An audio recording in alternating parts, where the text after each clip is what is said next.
ভূমিকম্পে মারা যাওয়ার সবচেয়ে বড় কারণ ধ্বংস নয়, ভুল সিদ্ধান্ত।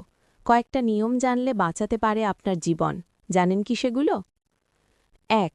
ঘরের ভেতর থাকলে drop, cover and hold on, মানে নিচু হয়ে যান, টেবিল বা মজবুত কিছুর নিচে আশ্রয় নিন এবং শক্ত করে ধরে থাকুন, ইউএসজিএস নির্দেশনা অনুযায়ী। ২. জানালা, কাঁচ, আলমারি বা ভারী জিনিসপত্র থেকে দূরে থাকুন, এগুলো সবচেয়ে বেশি ভাঙে। ৩.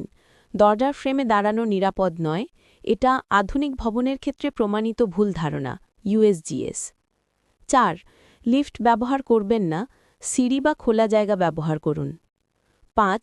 রাস্তার বাইরে থাকলে দেয়াল, বিদ্যুতের খুঁটি, ব্যানার বা গাছ থেকে দূরে যান। ৬.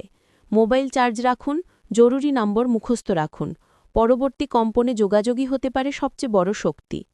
নিজেকে বাঁচাতে জেনে নিন আর অন্যকে সচেতন করতে শেয়ার করুন। নিরাপত্তাই সবার